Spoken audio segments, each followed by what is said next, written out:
This hour, we are looking at the state of mental health in America, something we've heard a lot about in the aftermath of recent mass shootings. I heard some of the stories. I was just overwhelmed with what these victims are dealing with.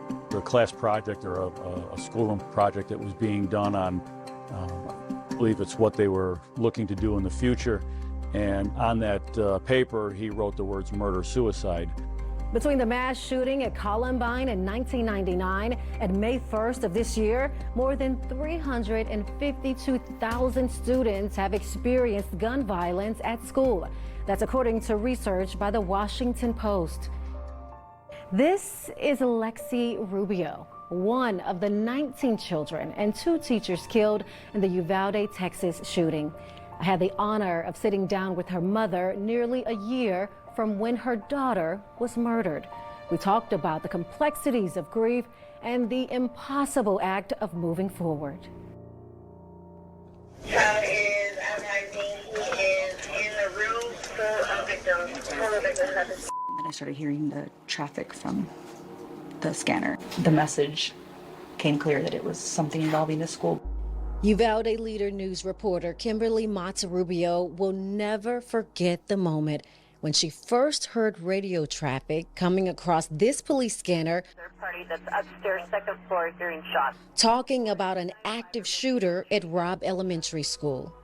She ran a mile to the school and eventually to the reunification center, where she learned her 10-year-old daughter Lexi was among the 19 children and 2 teachers gunned down inside Robb Elementary. I don't think I let myself grieve or really process immediately. I just hit the ground running. Kim tells me what started as a mile was now a marathon. This is my daughter's player card. For a year now, Kim's honored her daughter's life with action, even when it hurt. I'm a quiet person. I rarely speak up for myself. But when I become a mother, a power was instilled in me that remained dormant until June 8th, 2022, when I addressed Congress to demand a federal ban on assault weapons. But there's another reason why Kim's putting foot to pavement. I'm running away from my own problems. I'm running away from facing what's happened to me in my new reality. We have to leave a man behind. It's just too painful. It's too painful to process the loss of a child in this horrific way. It is easier to just distract myself. I can't accept that my daughter's gone.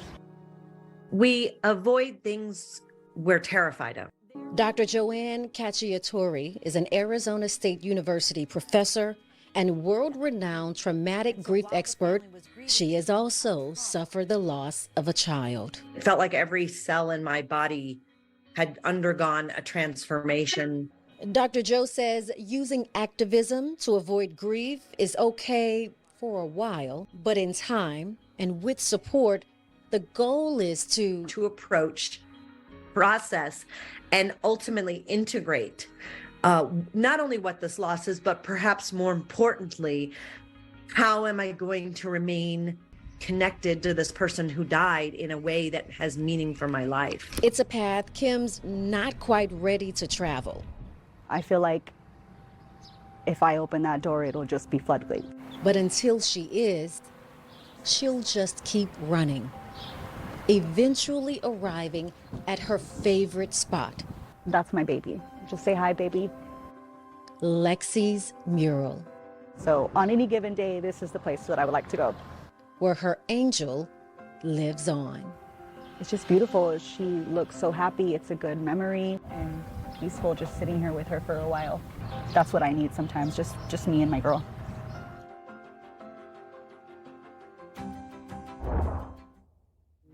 One in 5 parents told the Pew Research Center they are extremely or very worried about their child getting shot.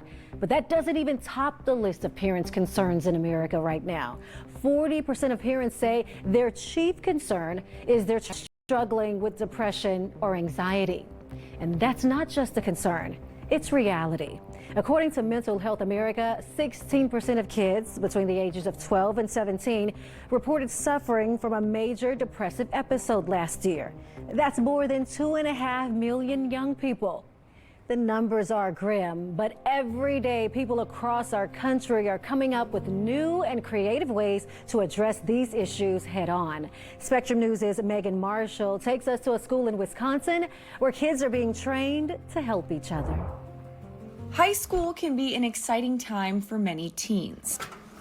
For Jeriel Ramos, it hasn't always been easy. It's definitely hard to be a high schooler, but we make the most out of it. Jeriel struggled with anxiety and depression throughout his first few years of high school after his cousin died. I was in a dark place, and luckily I found not only RedGen, but I found people who related to me, who knew the struggles that I had, and I knew that I wasn't alone. And he's not. According to the Coalition for Expanding School-Based Mental Health in Wisconsin, nearly half of Wisconsin high school students report anxiety.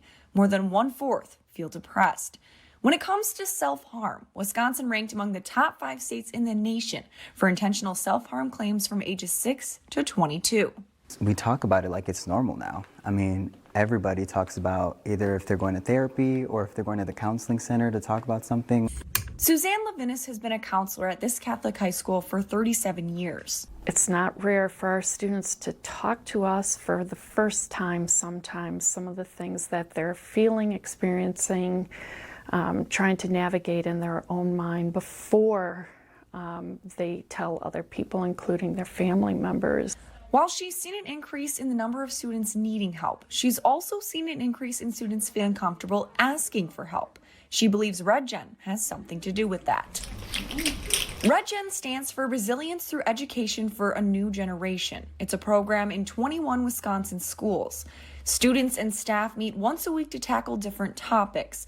They try to make mental health awareness a common topic of discussion and get other kids in need connected with adults who can help. But RedGen Executive Director Lisa Marie Arnold says the main goal is peer-to-peer support. Students will talk to students, but now they know how to talk to students. They recognize that they're leaders in their school community so that people will go to them and will talk to them. Now, Jeriel is one of those leaders. I've seen the way RedGen has moved in my life, and I've taken the things that I've learned here really close to my heart, and I brought them out in every single facet of life, and it's really just changed how I see things, how I perceive things. Sharing what he's learned and helping others around him who are struggling. Teachers across America are our unsung heroes in many ways. I spoke with one of the nation's top leaders in psychology about early intervention. We also have to focus on how we reduce the mental health burden in the country. We have a system that waits too long for people, and if we can employ teachers so that they have basic mental health literacy so that they are helping children at the earliest possible moment, if we can help employers so that they know how to create psychologically healthy workplaces, we have a much better shot at having a workforce that can meet the demands that we have in this country. Up next, we California for new details about an app aiming to provide a lifeline for our veterans. For me as a veteran, I hope that this tool ultimately saves lives. And in Kentucky, one woman's story of hope. And I started seeing that light at the end of the tunnel for what it was.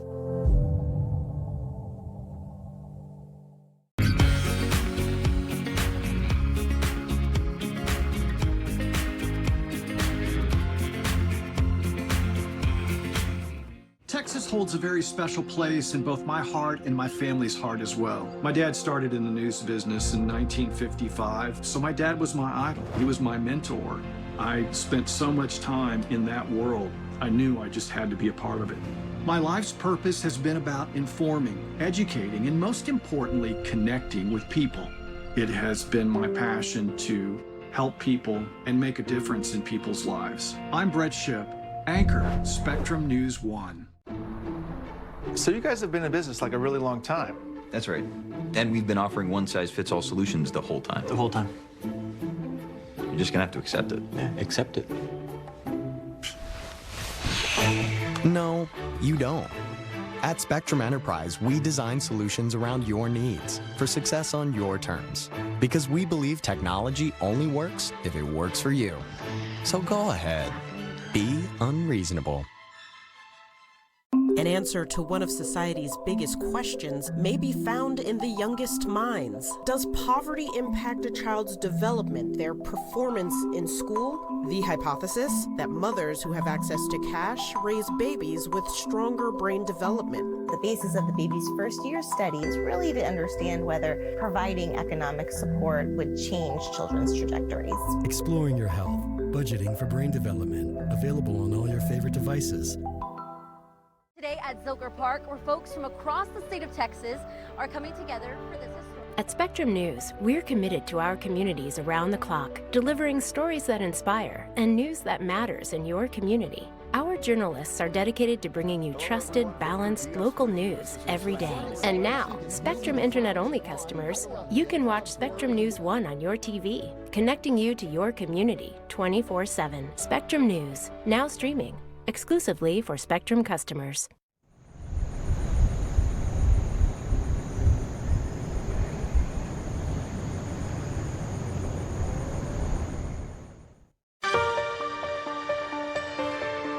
Here on Spectrum News, we are uncovering the state of mental health in America. Our goal is to focus on solutions and hope. We spoke with Dr. Joshua Gordon, the director of the National Institute of Mental Health, who said we all have the power to help each other. Here's more. When you are aware of someone around you who you think might need help, reach out to them, talk to them, ask them how they're feeling. And when they say, I'm okay, ask them, how are you really feeling? And if they are struggling, help them get the help they need. And that help might be from a mental health professional, but there are other first steps that they can take, talking to a loved one, a trusted adult, or their primary care doctor to see what resources might be available to help them through that period of struggle. Life-saving solutions don't have to be complex, as we are showing you throughout the hour. Sometimes they're as simple as an app. State by state and community by community, brave leaders and savvy experts are investing in new tech solutions. In Ohio, a high school football team is working with a new app focused on the mental health of athletes. And we think that sports is a great avenue to have those conversations and connect with these young men in a way that they might not normally feel comfortable talking about. Two coaches have been working together to introduce players to Restoic. You know, how to center myself and how to cope with my stress, then I can perform better out here. The app focuses on the intersection of mental and physical health, offering techniques that can be applied at game time. We're hoping that by combining the app and football, that we can teach health-related skills that these kids can use as they become, men throughout the rest of their lives. Now to Florida, where a Tampa mom created Luna Joy. When I was going through 2 back-to-back pregnancies, I didn't know where to go. I didn't know who took my insurance or how far I would have to travel. The goal? To help women get diagnosed for disorders early in their pregnancy and connect them to intervention services and support groups. I think no matter how much you prepare whenever having a baby, it comes with a lot of unknown. And in Kentucky, plans are in the works to copy an existing app from Utah called Safe KY. If legislation moves forward next year, students, parents, and teachers could use the crisis intervention app confidentially. Supporters hope it will be an outlet, helping with suicide prevention, depression, anxiety, and even school safety. This is designed as a crisis intervention tool to be used in the moment so that we can access kids when they're having these thoughts or feelings and get them connected to services. And finally, to California, where researchers are beta testing a new tool that could help prevent suicide among our veterans. Ray Williams has more. These days, he's leading projects in tech and media production. But in the past, U.S. Army veteran David Cobbins has led teams through Iraq and Kuwait. Especially on deployments, I saw issues with mental health. The Army provides resources. They provide mental health specialists and various resources to help people.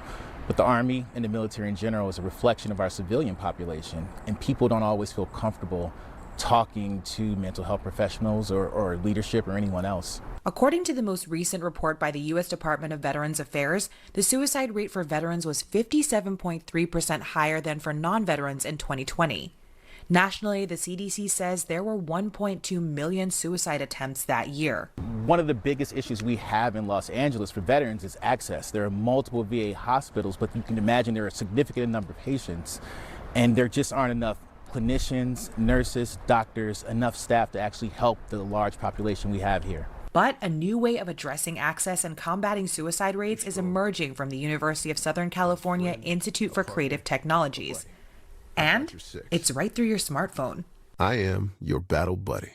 Their app called Battle Buddy is an AI-driven virtual human companion that can check in, get to know you, keep your company, and most importantly, deliver suicide prevention messaging and connect you to care in a crisis. I'm a virtual human. Battle Buddy can use wearable sensors like a smartwatch to detect sleep, exercise, and other signals of overall well-being to see when someone might be at risk. Sharon Mogzai, Associate Director for Medical Virtual Reality at USC ICT, has been at the forefront of Battle Buddy's development as its project leader. This project aims to have an impact in 3 areas. The first being assessment of the potential for suicidal ideation. The second is prevention of a suicidal crisis. And then in the event of a suicidal crisis, timely and effective intervention. Sharon says embracing new ways of delivering mental health care can be vital in closing the gap.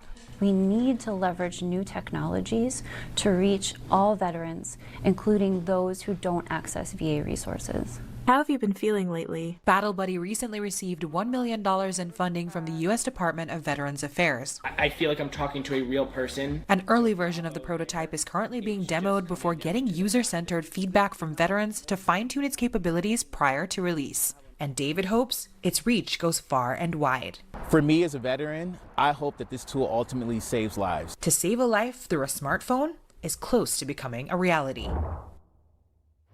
Check out the information on your screen. There are special resources just for our veterans. Help is available 24/7 at veteranscrisisline.net.